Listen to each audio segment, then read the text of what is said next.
Every year, on the 4th of July, the United States celebrates its independence from Britain. It was on this day in 1776 that the Continental Congress formally declared freedom from the British Crown. But history reminds us, independence was not born in a single moment. According to Encyclopedia Britannica, Congress had actually voted for independence 2 days earlier, on July 2nd. Yet the final wording of the Declaration, drafted by Thomas Jefferson and refined with the counsel of John Adams, Benjamin Franklin, Roger Sherman, and Robert Livingston, was only completed on July 4th. In those first years, independence was celebrated in ways once reserved for the King's birthday. Bells rang from church towers, fireworks lit the skies, crowds marched in parades, and voices carried speeches of liberty through the streets. From the birth of the American Republic to the centuries that followed, relations between the United States and Britain have taken many turns. At times, bitter and tense, at times surprisingly close and friendly. To understand this journey, we must go back to the sparks of defiance that set the revolution in motion. Stay with us. This is USMag. For years, tension had been quietly building in Britain's American colonies. At the heart of it was taxation.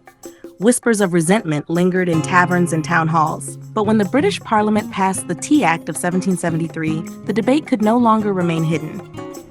The law gave a lifeline to the nearly bankrupt East India Company, allowing it to sell tea directly in the colonies while local merchants were pushed aside.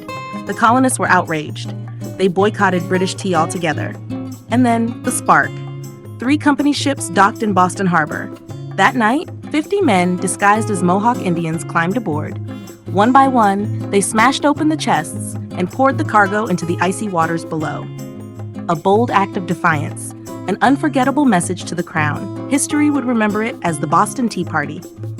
Britain's response to the Boston Tea Party and to the rising unrest was swift and harsh. But in America, it only fueled the fire. By 1775, the colonies had launched a revolution. A year later, they openly declared war on the Crown. And then came an unexpected ally. In 1778, France joined the fight on the side of the Americans. The war raged on until 1781, when Britain suffered defeat at Yorktown.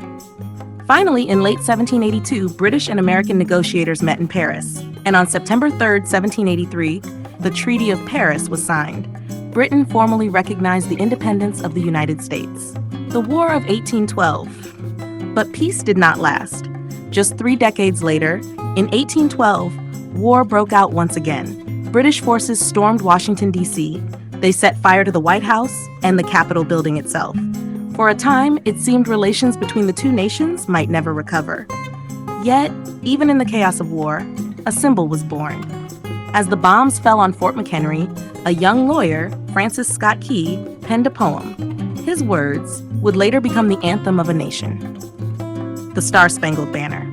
When the American Civil War broke out, Britain declared its neutrality, at least officially. In reality, British ships supplied the rebellious southern states with weapons and provisions, and soon diplomacy was tested.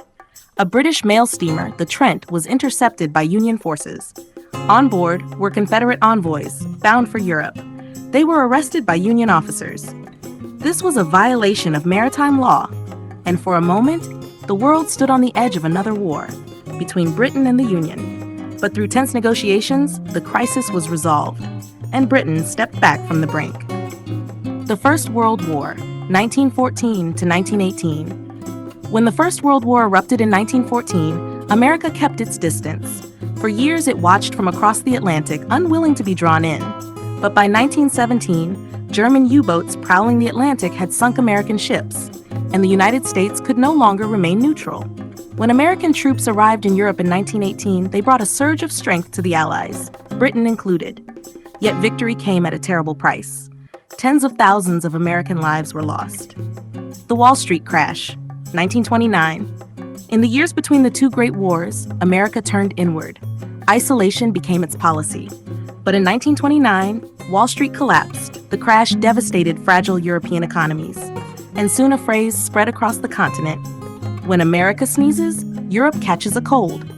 The Second World War and beyond. World War II began in 1939, but America did not enter the fight until 1941, when Japanese planes bombed Pearl Harbor. When the US finally joined the war, its armies shifted the balance. Once again, Britain and America stood side by side. And yet, resentment lingered in Britain. Many asked, why did America wait so long? It was during these years that a phrase first appeared, the special relationship. In 1946, former Prime Minister Winston Churchill used it to describe the unique bond between the two nations, a bond forged in the battle against Nazi Germany and strengthened in the face of a new rival, the Soviet Union. That special relationship was more than just strategy.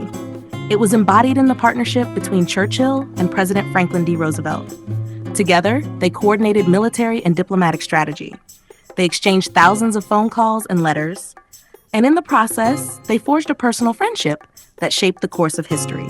The Vietnam War, 1965 to 1973. Even as the Cold War raged, the alliance between Washington and London was not always without strain. President John F. Kennedy, young, ambitious, found guidance from the seasoned British Prime Minister Harold Macmillan. During the Cuban Missile Crisis and other Cold War standoffs, Kennedy drew heavily on Macmillan's advice. But the spirit of cooperation shifted in the years that followed. When Harold Wilson became Prime Minister and Lyndon Johnson took office in Washington, the personal chemistry was far weaker. Wilson refused to send British troops to Vietnam. And with that decision, the warmth in US-UK relations cooled, restricted for more than 15 years. Thatcher and Reagan. The 1980s brought a different story. Under Margaret Thatcher and Ronald Reagan, the special relationship reached new heights. They saw in each other not just allies, but ideological partners. Their bond was personal, political, and deeply strategic. Close ties helped them avoid open clashes, even when their interests diverged. But there were limits. When the United States invaded Grenada, a Commonwealth nation, without consulting Britain, Thatcher's government stood aside. Still, Thatcher proved a key bridge in East-West relations. It was she who said of Mikhail Gorbachev, "This is a man we can do business with." Together, Reagan, Thatcher, and Gorbachev, they laid the foundations for a new global order. The Gulf War and a shifting alliance. 1991, the Gulf War. For the United States and Britain, this was a moment of triumph, a show of unity on the world stage. When Saddam Hussein invaded Kuwait, Margaret Thatcher stood firm. She pressed President George H.W. Bush with a pointed reminder, "Don't go wobbly on me now." A warning and a push for resolve. But unity did not last forever. When John Major entered Downing Street and Bill Clinton took the White House, the chemistry cooled. Whispers of mistrust lingered. Some even alleged that members of Major's Conservative Party had passed along the so-called Oxford Files to Clinton's political rivals. Then came a new chapter. Tony Blair in London, Bill Clinton in Washington. Much like Thatcher and Reagan, they connected instantly. Their bond was not only political, but personal. Clinton's campaign team even lent quiet support to Blair during Britain's 1997 election. And together, the two men worked hand in hand, from Northern Ireland to the Balkans to Kosovo. Even when Clinton faced the Monica Lewinsky scandal, Blair's loyalty never wavered. Their partnership endured through political storm. That's the end of part one of this story. In the next video, we'll take you from these early years right up to the present day. So make sure you watch it, and don't forget to like, subscribe, and share.